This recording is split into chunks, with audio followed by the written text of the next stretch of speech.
ñu ngi leen di nuyu ci barke Krista bi suñu borom ak ci diggaaleeg baay ju sell ji ak xel mu sell ji di am mbégte lool nag ci jamono gu sell gi di dalal suñu benn gan bu ñëw waxtaan ak ñun ngir yaatal li nga xamante ni moom mooy bataaxal ba suñuy njiit yi suñuy kilifa yu mag yi di suñuy monseigneur yi di siiwal at gu nekk suñu gan googee moo di l'abbé Olympe Félix Badji fi ñu toll nii tey moom l'abbé Olympe Félix Badji moom moo jiite li nga xamante ni moom mooy paroisse su Sainte Geneviève bu Ngeekok ba nga xamante ni sax ci atum ren ji moom la ñu tànn ngir ñu dalal bés bu mag bii di ñëw di bésu Caritas te mu fas yéene am ci dibeer bi di ñëw fukki fan ak ñett l'abbé ñu ngi lay dalal bu baax.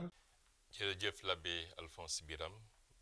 Bien chers frères et sœurs, chers amis téléspectateurs, en ce deuxième vendredi de notre marche vers Pâques, notre émission Le temps du carême portera essentiellement sur l'exhortation que nos évêques du Sénégal, de la Mauritanie, des îles du Cap-Vert et de la Guinée-Bissau ont adressée à l'ensemble des fidèles chrétiens de leurs différents diocèses. En effet, comme chaque année, au seuil du carême, nos pères évêques nous adressent une exhortation pour mieux vivre le temps du carême. Ainsi, pour le présent carême 2022, nos évêques invitent les fidèles chrétiens à réfléchir essentiellement sur le thème de la fraternité, faisant ainsi écho à l'encyclique Fratelli Tutti de sa sainteté le pape François. Il nous faut alors devenir ensemble d'inlassables bâtisseurs de fraternité pour construire un présent et un avenir de paix pour nos pays, comme nous y incitent les évêques du Sénégal, de la Mauritanie, des îles du Cap-Vert et de la Guinée. Après l'adresse et la présentation, les évêques, à l'entame de leur exhortation, contextualisent leur prise de parole dans le temps de carême, qui est un moment privilégié pour la conversion des fidèles qui sont appelés, par ailleurs, à vivre en frères, comme Jésus le suggère à ses disciples. Tous, vous êtes des frères, leur dit-il, à Matthieu 23, verset 8. mbokku kerceen yi niki at bu nekk laate nu tàmbali jamono koor sunu l'évêque yi bokk ci réew yi ngànk conférence épiscopale bu Sénégal, Mauritanie, île du Cap-Vert ak Guinée-Bissau l'évêque yi daañu faral di àddul wàllu bind ab xibaar ngir mën a gën a dimbali kerceen yi tasaaroo ci seeni diocèse ndax ñu mën a dund jamono koor gi na mu gën a yaatoo ki seeni bataaxalu ren l'évêque yi ñu ngi wowlu te di ñaax mbokk jullit yàlla yi ñu gën a mën a fësal dund lii di xaritoo ci seen diggante gannaaw bi nu fàttaliyee ci seeni xeetu xibaar gi ni jamono koor gi ñu nekk jamono tuub la nangu nañu itamit ànd xalaat te gëstu ci wàllu mbokk seen xibaar bi ñu mën a xaaj ci juróomi ponk ay ponk yu am solo ci dundinu mbooloo njullit yàlla yi rawatina mbooloo kerceen yi ci njëkk l'évêque yi tàmbali nañu laaj li nu mën a wax ci wàllu mbokk wala xarito ci ñaareel ponk bi laaj nañu itam kan moo mujj doon mbokk ñetteeli ponk bi l'évêque yi laaj nañu itamit naka lan moo mën a yàq wala mën a gàkkal mbokk wala xaritoo ci diggante nit ñi ci ñeenteelu ponk bi l'évêque yi ñu ngi joxe ay jubluwaay yi mën a taxawal mbirum mbokk wala mbirum xaritoo ci ponk bu mujj bi mi jeexal seeni xibaar l'évêque yi ñu ngi àddul ay woote jëmale ko kerceen yi rawatina waajur yi jëmantalkat yi wala yarkat yi waaye itamit ndaw yi góor ak jigéen yi soobu ci wàllum politique ci ponk bile ñu ngi ciy ñaax képp ku soobu ci wàllu wowule mu liggéey ndax xaritoo ci njubaay bañ a gàkk-gàkkal diggante ñi bokkul gis-gis wala ñu bokkul parti politique te nangu sàmm lépp li mën a sàmm xaritoo te bañ a indi féewloo ak li mën a itamit yee fitna. ci pàcc bile ci wàllu bi lewek yi jël ñu ngi itamit woowlu waaye jébalu yi ak aji fal yi ñoom itamit ñu mën a liggéey lépp li nga xam ne mën na dox diggante nit ñi ci wàllum xaritoo wàllum mbooloo ci seeni mbootaay yi. Après leur adresse et leur présentation, les évêques articulent leur exhortation autour de 5 grands points. C'est ainsi qu'ils commenceront par s'interroger sur la notion de la fraternité. Ensuite, ils s'intéresseront à la question « Qui est mon frère » ou « Qui est ma sœur ?» Cette question les conduira bien entendu à aborder les différentes offenses à la fraternité, puis ils préciseront les 4 piliers qui fondent la fraternité. Avant de clore leur exhortation, les évêques feront quelques appels importants adressés aux fidèles chrétiens en général, aux parents, aux éducateurs, aux jeunes, aux hommes et femmes politiques, aux hommes et femmes de bonne volonté, aux religieux, religieuses, aux évêques et aux prêtres de manière singulière. Gannaaw seeni wonnal l'évêque yi ñu ngi fàttali ci yan anam la ñu mën a jëlee kàddu maanaam ci jamono koor mi doon jamono ji jàngu bi may bépp njulit yàlla bokk ci diine kerkeen mu mën a jublu ci yoonu tuub maanaam tàggaleku ak lépp li bon te jublu ci yoonu yàlla.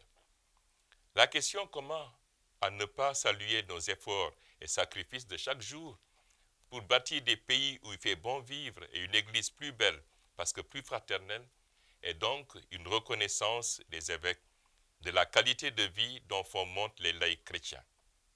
Ainsi, bon vivre et plus belle, ont-ils dit, parce qu'ils attendent que nous ne cédions pas à la tentation d'abandonner l'effort que préfigure une vraie fraternité. Et pour cela, il faut reconnaître le frère, Manam Ragni Koudi Mbok. C'est ce qui amène les évêques à aborder le premier point de leur exhortation sous forme de questions.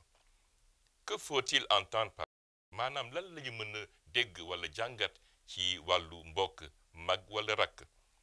La Bible est le livre par excellence où le thème frère est une occurrence car il traverse son champ l'ivresse de l'Ancien Testament au Nouveau. Appliqué d'abord aux membres d'une même famille, puis à ceux d'une même tribu et enfin au même peuple, la notion frère tient compte de la naissance et du milieu. Ce phénomène d'élargissement démontre une fois de plus le rôle et la fonction d'une telle réalité sociale. ci pàcc bile l'évêque yi fàttali nañu mbooloo askan wi ne dañu war a ràññi kan mooy sunu mbokk.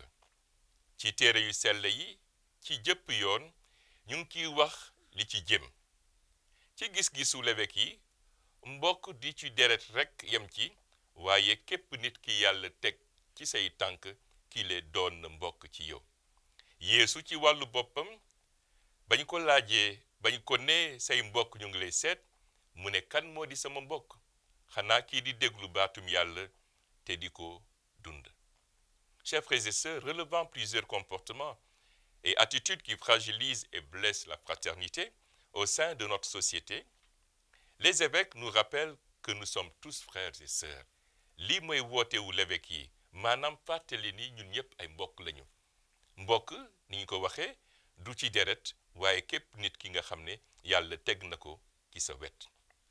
C'est ainsi qu'il recommande à tous dans pareille situation d'imiter notre Père dans la foi.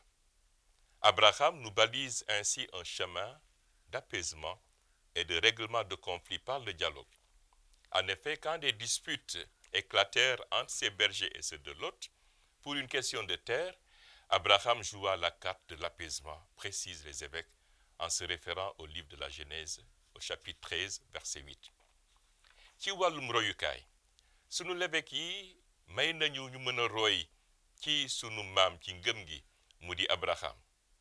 ndege gannaaw tànk xaritoo ak jubluwaay yi mu jël ngir mën a rattaxal diggante bi daanoon ñagas diggante sàmmkatam yi ak sàmmkatu Lot yi.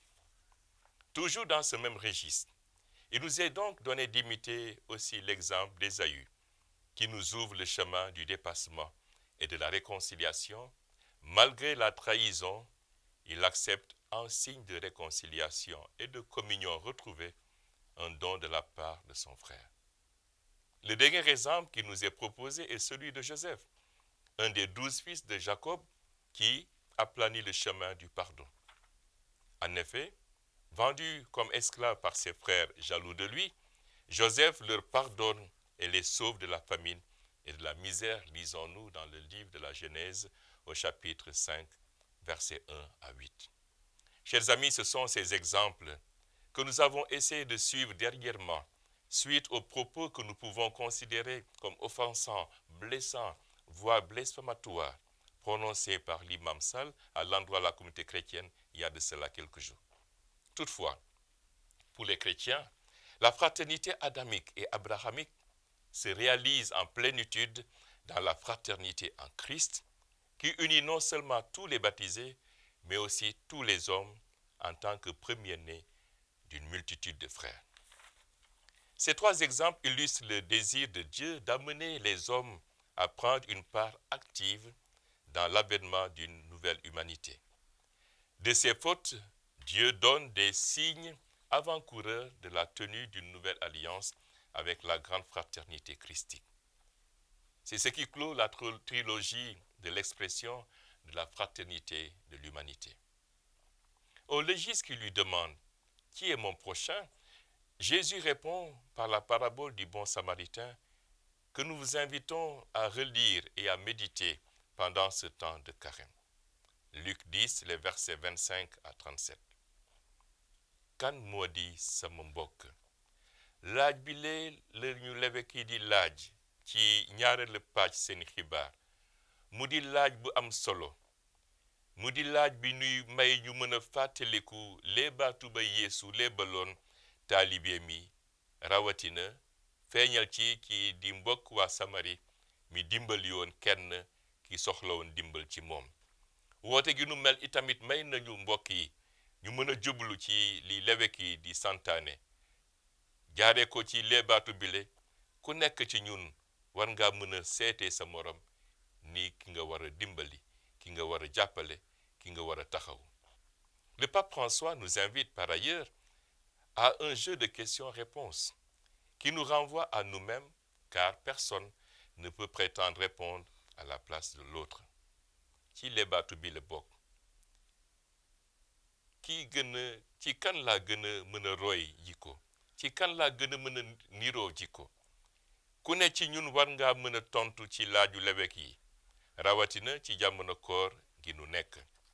Chers amis, le récit biblique ou l'histoire du bon samaritain procède d'un enseignement, c'est pourquoi les commentateurs parlent de parabole, c'est-à-dire d'une narration réelle ou irréelle pour un enseignement religieux et ou moral.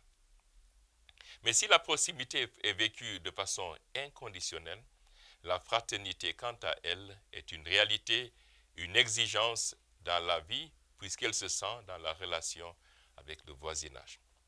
Par ailleurs, Jésus opère un déplacement. La question ne porte plus sur qui est mon prochain, mais sur de qui suis-je le prochain. Kan moo di sama mbokk nekkatul laaj bi Yeesu Krista may waaye ci kan la mën a doon mbokk ci gis-gisu Krista bi bokk laaj bi nekkatul kan mooy sama mbokk kan mooy sama mag kan mooy sama rakk kan mooy sama àndandoo waaye kan laa gën a jege kan mooy sama jegewaale. En effet, en remplaçant le mot prochain par frère, nous pouvons donner cette réponse. Tout homme est mon frère, en particulier celui qui souffre. Képp nit doon na sama mbokk rawatina ki nekk ci coono ki nekk ci jafe-jafe ki nekk ci naqar wala tiis. Sa mbokk mooy ki ngay dajel saa su nekk ki yàlla teg sa kanam ki nga dendal ki ngay liggéeyal ki nga màggandoo. Sa mbokk mooy itamit ki la yàlla may nga àggali. En réalité, le frère est le reflet même de notre image et devient ainsi notre juge devant Dieu.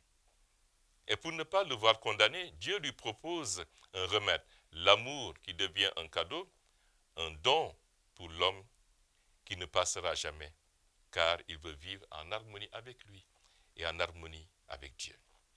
Et les pères évêques d'utiliser une figure de style, l'accumulation, à accueillir, à aimer et à aider en toutes circonstances. Elle indique un cheminement de vie, une démarche en 3 axes, l'accueil, l'amour et l'aide. maanaam ci ñetti ponk yi mën nañ ci ràññi li l'évêque yi di ñaan moo di ñu mën a àggali képp nit, ñu mën a may coofeel képp nit, te ñu mën a dimbali itamit bépp nit bi nu yàlla may ñu dajal. On ne saurait les atteindre, ces axes, s'ils ne sont pas bénéficiaires de ce cadeau. L'homme est une histoire sacrée, car créé à l'image et à la ressemblance de Dieu. Ku ne ci ñun ni ko l'évêque yi di digaale, am nga warugal dimbali képp nit te bañ seet ci moom mbokk waaye sàmmandaayu yàlla. Ndege lépp loo defal sa morom moom yàlla ci boppam nga ko defal, niñ koy jàngee ci l'évangile de Matthieu. Dans la suite de leur exhortation, les évêques dénombrent 8 comportements et attitudes qui font entorse à la fraternité, la blessent, la fragilisent et pourraient même la briser. Ils mentionnent pour ce faire la discrimination et la haine comme une négation de la fraternité. Le radical du terme discrimination saute bien entendu aux yeux. Nous y retrouvons le mot crime. La discrimination est donc l'expression dans toute sa puissance du crime. Elle met en situation 2 personnes, le discriminant et le discriminé. La dissension est une œuvre satanique. La division est l'œuvre de Satan, faut-il le rappeler. Voilà pourquoi les évêques précisent qu'unité ne veut pas dire conformité ou uniformité, et que nos différences et nos divergences ne doivent pas générer des divisions et des dissensions entre nous. Est-il besoin alors de rappeler que nos discordes, tout en nous éloignant les uns des autres, nous éloignent de Dieu aussi? Ainsi, les évêques citent la belle phrase de Saint Cyprien, que nous retrouvons dans l'origine de l'évangile selon saint Matthieu. Dieu ne reçoit pas le sacrifice de l'homme qui vit dans la dissension. Il ordonne que l'on s'éloigne de l'autel pour se réconcilier d'abord avec son frère. Maanaam yàlla du nangu yéble bi nga xam ne mooy yéblewu nit bi jubbawul ak morom. Loolu moo tax laate yàlla nangu sa yéble faaw nga nangu xaritoo jubboo ak sa morom. L'égoïsme comme grave entorse à la fraternité, la jalousie est un redoutable poison pour la fraternité. La sentence est là dans toute sa brutalité. Voilà une maladie qui détruit le cœur de l'homme en y introduisant des sentiments négatifs, détruisant toute collaboration sincère entre les hommes. La haine, une surgit des entrailles de l'homme. La haine ronge celui qu'elle habite. Elle engendre et fait naître en nous l'hostilité, le mal et la violence. La cupidité, un des péchés capitaux, et ce désir immodéré, voire excessif de pouvoir et d'avoir. Elle tire son énergie dans les luttes du pouvoir et de rivalités malsaines. L'indifférence rend insensible à la situation de détresse du prochain. Maanaam ñàkk yëg sa morom daana tax doo ràññi li nga xam ne moom la soxla ndimbal gi mu yelloo. Aussi l'indifférence ramène l'autre à la simple chose sans importance. Le récit de Lazare et du riche est édifiant à plus d'un titre, mais force est d'accepter que le silence et ou l'inaction sont des socles de la catastrophe. Le communautarisme qui engendre l'exclusion et la xénophobie, cet instant grégaire du repli sur soi-même est la peste des communautés d'aujourd'hui. Ces mots ont pour nom l'exclusion, la xénophobie, les gemmes de violence et de l'isolement. Ci ñetteelu pàcc bi l'évêque yi wañ nañu juróom-ñetti jikko yi mën a gàkkal lii di xarito: ràññaale, xarma yàlla, siisaate, kañaan mbañeel bëggee ñàkk yëg sa morom ak ñàkk bokk ak kenn. Selon les évêques, par-delà ces insuffisances et méfaits qui bloquent le bon fonctionnement de la société humaine et le sursaut spirituel des hommes, il existe tout de même des piliers qui supportent la fondation fraternité. Et ils en dénombrent 4. Tout d'abord, la liberté. Le second pilier est la vérité. Le troisième pilier, la justice. Si la vérité est du ressort de la foi, la justice, par contre, est une norme qui organise la vie des hommes. Et enfin, le pilier, la solidarité ou charité sociale, dont le manque creuse le fossé entre riches et pauvres, augmente les inégalités et entraîne des tensions et des conflits tels que nous en connaissons aujourd'hui, notamment en Ukraine. Cette solidarité nous invite à penser justement à la célébration de la journée Caritas dont l'abbé Alphonse a parlé tout à l'heure. Une célébration qui nous donnera de réfléchir sur le thème dans une démarche synodale, portons tous ensemble le souci de la charité du Christ. À ce sujet, l'abbé pourra donner quelques éclaircissements de la célébration de cette journée Caritas.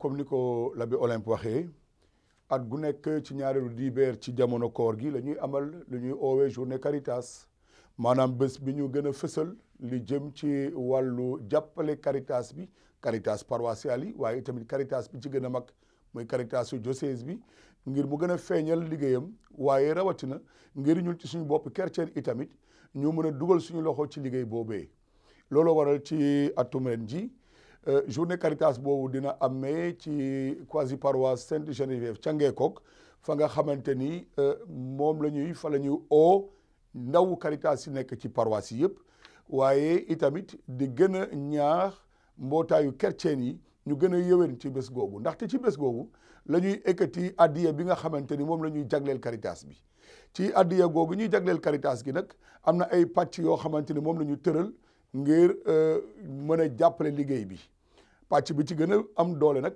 moom la ñu jagleel miskin yi ngir jàppale Caritas mu mën a jàppale miskin yi meneen pàcc gi moom la ñu jagleel doxalinu comité Caritas yi maanaam li ngànk Caritas paroissiale yi yëpp meneen pàcc bi ba ca mujje ba ca gën a néew moom la ñu jagleel secrétariat national bu Caritas ndaxte Caritas paroisse diocèse bu nekk war na cee mën a dugalal loxoom ci waxtu googu nag danañu dajeek monseigneur fi nga xamante ni moom mi di njiitu diocèse bi dana gën a addu kaddu jamle ko jagle ko ndaw yu Caritas yi waaye jagle ko itamit ñëpp ñi nga xamante ni waaye defal yàlla lañu te di yëggali li di seen sasi chrétien fi may jeexale moo di waxtu njàng yooyee dinañ ko amal ci 10 heures ca suba sa waaye laata loolu dina am yeneeni jëf yoo xamante ni dañ ko dox ngir gën a mën a fësal bés boobu kon nag ñu ngi ciy o ñëpp ñi di ay aumônier maanaam l'abbé di liggéey ci wetu ñooñee ci paroisse yi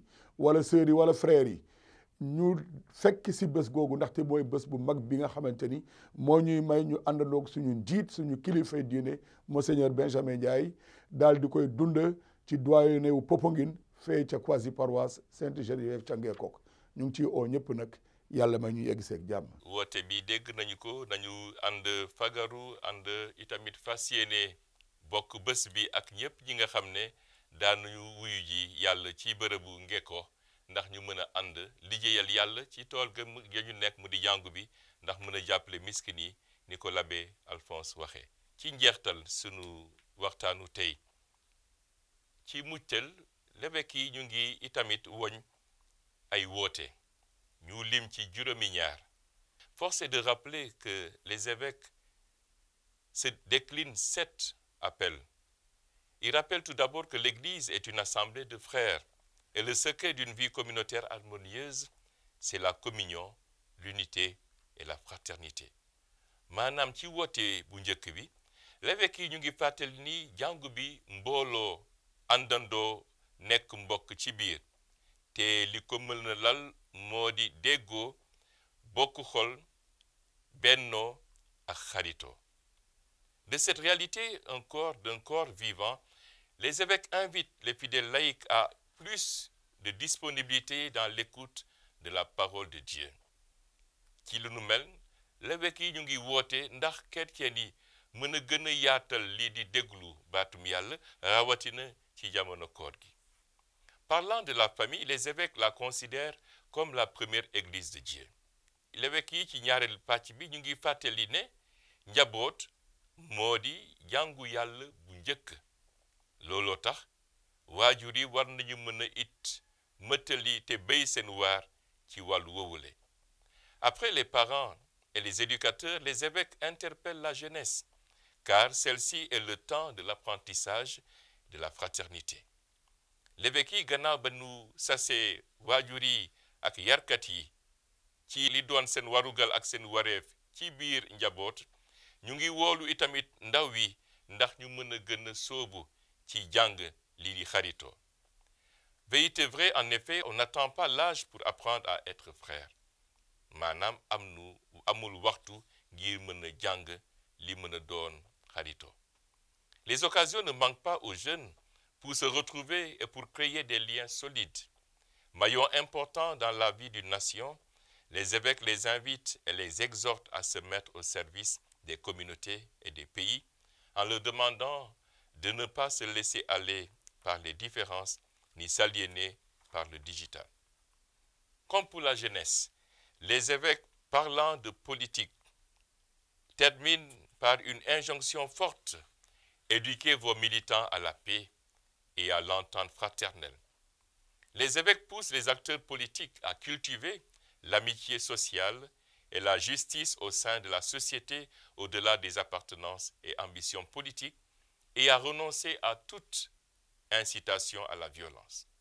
Éduquez vos militants à la paix et à l'entente fraternelle, leur disent-ils.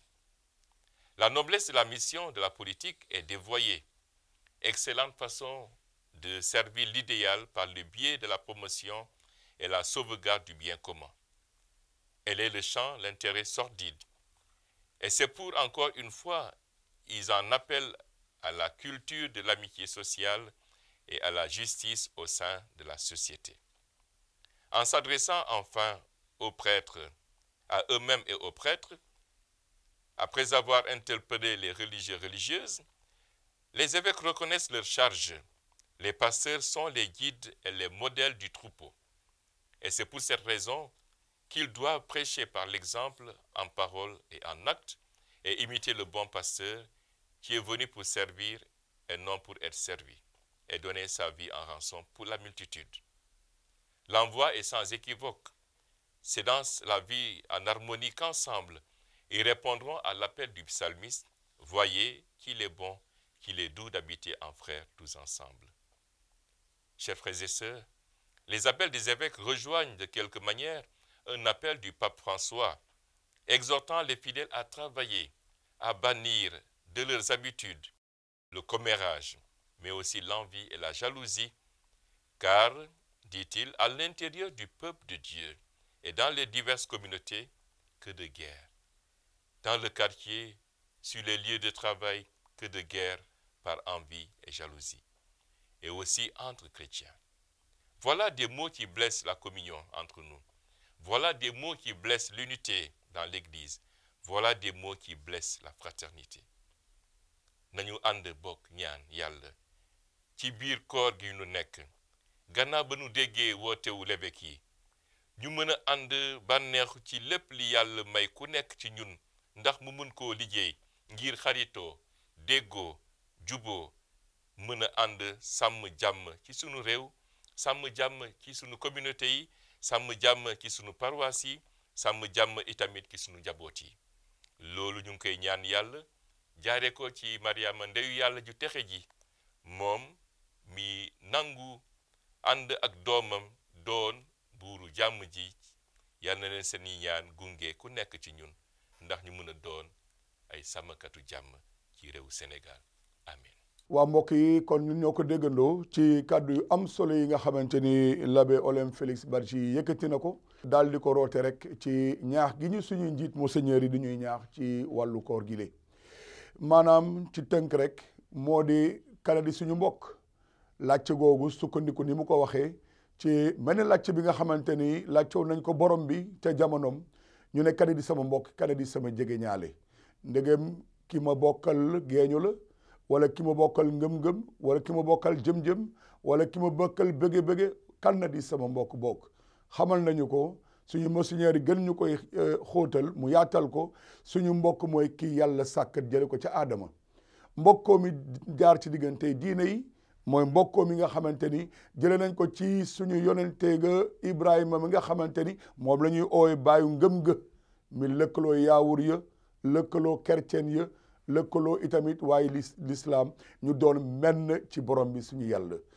kon nag na mu ko waxee te di ko fay jeexale suñu monseigneur yi ñu ngi naan na ñun ñëpp ñu dund ci déggoo ngir dëkk bi le gën a mën a méngoo ak li woykat bu mag bi di wax di naan gis leen na mu neexite baax ñu dëkk bokk dëkkuwaay gi ñun ñëpp dëkkuwaay googu nag ci ñun la aaju ñu mën koy eggali ni mu gën a rafetee ak ni mu gën a baaxee ni ko Papa François di oowee ci fratelli tuuti maanaam ñun ñëpp ay mbokk lañu nañu gën a farlu ci kàddu borom bi suñu yàlla bii naan ci l'évangile sang mu sell ma nii képp kuy naan sopp na yàlla te soppul sa morom de kooku de waroo nag dëgg bi kon nag na ñun ñëpp ñu àndandoo ci wàllu koor yi rawatina ba ci suñu dund bés bu nekk di wéyal lii nga xamante ni moom mooy kàddu yu am solo yi l'abbé Olympe yëkkati ci bésu tey jile mbokk yi ñu doon déglu ñu ngi leen di gërëm di leen di sant te leen di jox dox daje ñetteeli aljuma ci koor gi ci waxtaanu koor gi nga xamante ni moo di jamonoy koor gi di gërëmati di santati l'abbé Olympe ci li nga xamante ne séddale na ko ak ñun ngir ñu gën a mën a dund suñu ngëm waaye defalkat yàlla yi yëpp suñuy mbokk yi yëpp nañu àndandoo bokk benn xel bokk benn xol te gërëm borom bi suñu yàlla mi di benn